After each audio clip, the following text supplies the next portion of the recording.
Paus adalah spesies yang sangat misterius. Ukurannya sangat besar. Dalam bahasa Latin, ia adalah sinonim dari monster laut. Ia terlihat seperti ikan, tetapi bukan jenis ikan. Nenek moyangnya sebenarnya hidup di darat seperti sapi, domba, dan kuda. Kemudian, lingkungannya berubah. Baru mulai bermigrasi ke laut dangkal dekat daratan.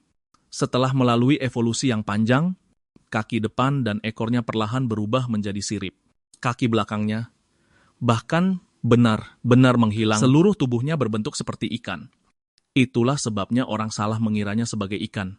Selain itu, ada fenomena yang sangat misterius seputar paus.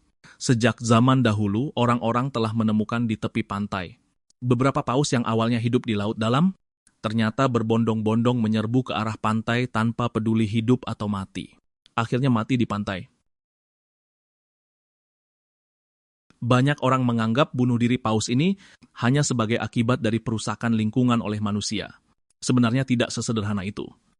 Karena ada banyak catatan bunuh diri paus sebelum industrialisasi manusia. Pada saat itu, sama sekali tidak ada polusi laut. Juga tidak ada kebisingan bawah laut dari kapal penangkap ikan.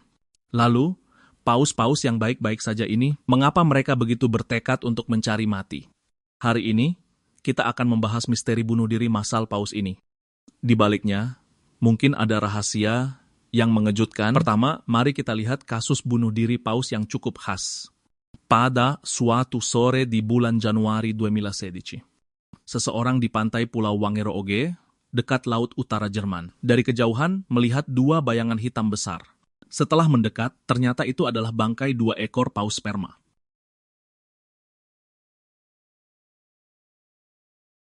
Di Pulau Texel, Belanda, ditemukan 5 paus besar yang terdampar. Tidak lama kemudian, 2 ekor lagi terdampar oleh ombak. Pada minggu berikutnya, 1 lagi paus mati muncul di sebuah pantai di Inggris. Tapi ini belum berakhir. Beberapa minggu kemudian, 30 ekor paus sperma mati di pesisir laut utara yang dingin. Paus yang mati.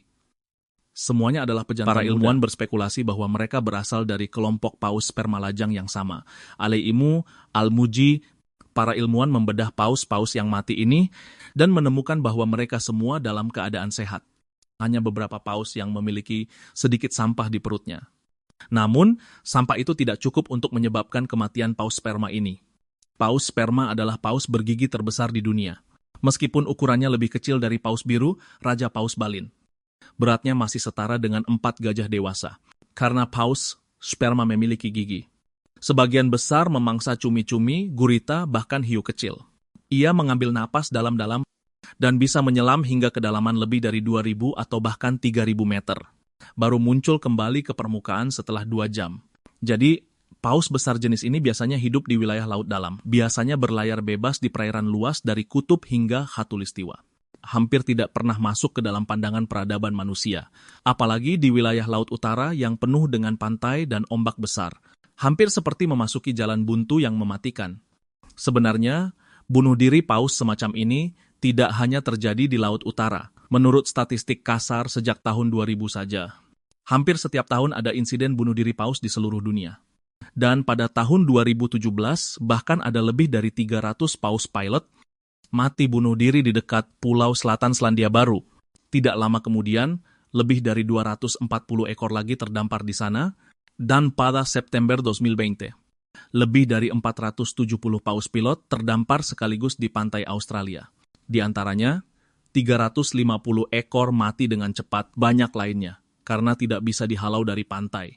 Terpaksa diotanasia dengan ditembak. Pemandangan bunuh diri paus sangat tragis.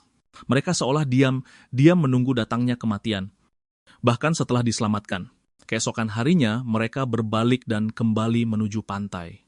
Tekad yang tak tergoyahkan ini seolah-olah bersikeras untuk mati. Bahkan ketika orang-orang membentuk rantai manusia untuk menghalangi mereka mendekati pantai, semuanya sia-sia. Fenomena bunuh diri massal ini sangat misterius, dan selalu menjadi misteri yang belum terpecahkan. Beberapa ahli biologi percaya, ini adalah fenomena atavisme, karena nenek moyang paus adalah mamalia darat. Dan dalam rantai evolusi dari darat ke sepenuhnya air, pasti pernah ada tipe peralihan amfibi.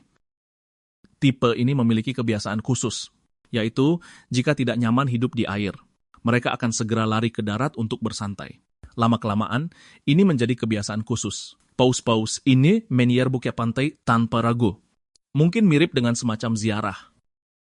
Mengikuti jejak nenek moyang, meninggalkan air menuju darat, menelusuri kembali jalan yang pernah dilalui nenek moyang.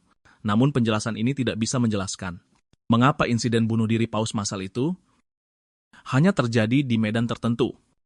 Statistik menunjukkan lokasi bunuh diri paus sebagian besar berada di pantai yang landai, atau di daerah Tanjung, di mana garis pantai menjorok ke laut. Kita tahu ikan salmon juga memiliki fenomena atavisme yang serupa. Setelah lahir, mereka akan menyusuri sungai menuju laut. Saat musim kawin, mereka kembali melalui rute yang sama. Tapi mereka tidak sengaja memilih medan dalam proses kembali. Bahkan jika menemui beberapa rintangan, mereka tetap akan melompat tinggi untuk melewati rintangan. Tapi paus yang begitu pilih-pilih soal medan membuat orang tak habis pikir. Jadi beberapa ilmuwan percaya bunuh diri paus disebabkan oleh masuknya mereka secara tidak sengaja ke medan pantai berpasir yang spesifik ini. Menyebabkan banyak paus tidak dapat membedakan arah. Akibatnya mereka terperangkap dan mati di sini. Karena di dalam tubuh paus terdapat sistem sonar. Biasanya mereka mengandalkan ekolokasi ini untuk mencari makanan dan mengenali arah. Umumnya, media air laut di laut dalam relatif stabil, jadi penentuan lokasinya sangat akurat. Tapi begitu sampai di pantai, pasir halus di pantai akan menyerap gelombang suara, menyebabkan paus tidak dapat menerima gelombang yang kembali, sehingga tidak dapat mengenali arah. Ini menjelaskan dengan baik mengapa hanya di medan tertentu baru terjadi insiden terdampar massal hingga mati. Tapi itu tidak bisa menjelaskan mengapa paus dengan gegabah memasuki perairan dangkal yang berbahaya ini, karena mereka memiliki sistem penentuan posisi sonar yang sangat baik. Seharusnya ketika mereka menyadari bahwa mereka mendekati laut dangkal, mereka akan mengeluarkan peringatan dini dan akan segera menghindari area berbahaya. Tapi mengapa mereka dengan teguh menuju daratan kematian? Jadi banyak ilmuwan percaya saat paus berenang di wilayah laut dalam karena polusi dan gangguan kebisingan oleh manusia, merusak sistem penentuan posisi sonarnya, menyebabkan mereka tersesat dan terjebak di perairan dangkal. Beberapa tahun yang lalu, Angkatan Laut AS menggunakan peralatan sonar besar di laut dalam Pulau Panama.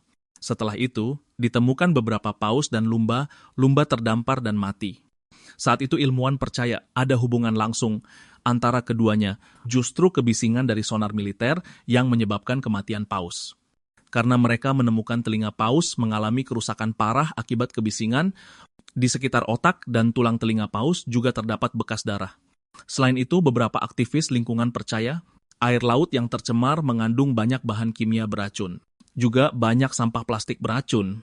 Saat paus menelannya, itu bisa mengganggu sistem persepsi saraf mereka, menyebabkan sistem penentuan posisi sonar menjadi kacau. Penjelasan ini cukup masuk akal. Sebelumnya, bangkai burung laut dan penyu pernah dibedah. Ditemukan bahwa tubuh mereka penuh dengan sampah. Hal ini membuat orang berpikir, paus mungkin juga terpengaruh oleh racun dari sampah ini, dan kehilangan fungsi penentuan posisinya. Penjelasan ini kelihatannya masuk akal, tapi tidak bisa menjelaskan satu masalah yang sangat penting, yaitu insiden bunuh diri. Paus ini tidak hanya terjadi di zaman modern. Sebenarnya, sebelum industrialisasi manusia, sudah ada banyak catatan tentang bunuh diri paus. Bayangkan di zaman kuno, ketika monster besar yang langka ini mati di pantai. Itu pasti menjadi berita utama. Jadi dalam sejarah, ada banyak catatan teks dan gambar. Catatan tertulis paling awal bahkan berasal dari Aristoteles lebih dari 2000 tahun yang lalu. Saat itu dia penasaran, makhluk raksasa apa ini sebenarnya? Dan pada abad ke-16 setiap kali paus sperma terdampar di dekat kota penting Belanda, para seniman akan menggunakan etsa dan ukiran untuk mencatat kematian ini. Pada abad ke-18, sebuah peristiwa terdampar bahkan dijadikan peringatan, dan dicatat pada satu set porselen biru Delft. Gambar-gambar ini juga sering dicetak di pamflet dan didistribusikan ke seluruh Eropa. Di atasnya digambarkan kerumunan orang yang berkumpul di sekitar bangkai raksasa itu, juga menggambarkan bentuk paus secara detail. Singkatnya, beberapa ratus tahun yang lalu, ketika air laut belum tercemar dan laut dalam masih sunyi, fenomena paus bunuh diri secara massal sudah ada sejak lama. Dari sini terlihat bahwa gangguan faktor manusia tidak dapat menjelaskan fenomena terdamparnya paus yang sudah ada dalam sejarah. Dalam beberapa tahun terakhir, orang-orang mulai menyadari di balik bunuh diri paus yang misterius ini. Mungkin ada pelaku sebenarnya yang tersembunyi, yaitu aktivitas matahari. Pada Agustus 2017, ahli fisika biologi Jerman Van Sello menerbitkan sebuah makalah yang sangat berpengaruh, membuktikan bahwa bunuh diri paus di Laut Utara disebabkan oleh badai matahari.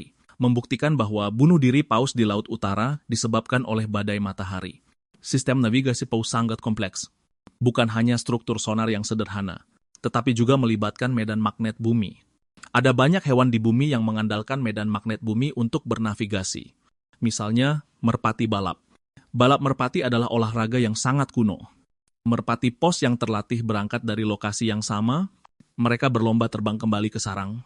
Selama sebagian besar perjalanan, mereka bernavigasi menggunakan medan magnet.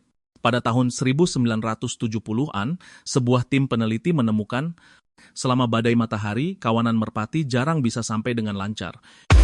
Membutuhkan waktu lebih lama untuk menyelesaikan perjalanan. Karena badai matahari akan mendistorsi medan magnet bumi, menyebabkan masalah pada sistem penentuan posisi merpati. Paus juga memiliki organ yang dapat merasakan medan magnet. Dalam keadaan normal, mereka bisa menggunakannya untuk merasakan fluktuasi medan magnet bumi dan membedakan arah berdasarkan fluktuasi ini. Tapi para ilmuwan menemukan pada tahun 2016, tepat sebelum bunuh diri massal paus sperma di perairan Laut Utara. Beberapa stasiun pengamatan mencatat medan magnet bumi berubah karena pengaruh badai matahari. 50800, 50015, 20.000, 60021, Time in UTC BL01, 01 2016, 734. Saat semburan matahari muncul, aliran partikel bermuatan yang dilepaskan oleh atmosfer matahari dapat mengganggu medan magnet bumi dan menyebabkan fenomena badai magnetik. Membuat jarum kompas bergetar hebat dan tidak bisa menunjukkan arah dengan benar. Sebelum paus terdampak, kebetulan terjadi badai matahari yang kuat seperti ini. Kebetulan seperti ini, mau tidak mau membuat orang berpikir lebih dalam. Kemudian para ilmuwan melalui analisis data yang terperinci, menemukan sebuah pola yang mengejutkan. Setiap kali matahari sangat aktif, maka akan sangat mudah terjadi fenomena bunuh diri massal paus. Sekarang kita bisa merekonstruksi kembali insiden bunuh diri massal paus sperma di Laut Utara itu. Kebiasaan umum paus sperma adalah paus betina tetap berada di dekat khatulistiwa untuk membesarkan anak-anaknya, sedangkan paus jantan berenang ke utara untuk mencari makanan. Di perairan yang lebih dekat dengan khatulistiwa, medan geomagnetiknya lebih stabil, namun dalam proses paus, jantan berenang menuju lautan utara. Mereka sangat mudah terpengaruh oleh badai matahari. Pada awal tahun 2016, di tempat yang jaraknya jutaan mil, matahari menyemburkan sejumlah besar energi dan partikel. Partikel-partikel itu menabrak bumi dan membelokkan medan magnet bumi, membuat sistem navigasi paus tidak dapat merasakan arah, menyebabkan kawanan paus ini dalam kebingungan. Secara keliru masuk ke wilayah Laut Utara yang mengerikan, dan medan pantai yang dangkal menyebabkan sistem sonarnya juga tidak bisa berfungsi normal. Akibatnya mereka semakin terperosok ke dalam lumpur. Seperti seorang backpacker yang tersesat di padang pasir, hanya bisa menunggu datangnya kematian. Baiklah, cerita hari ini sampai di sini dulu. Jika kalian suka video ini, jangan lupa subscribe untuk mendukung Kak Hu.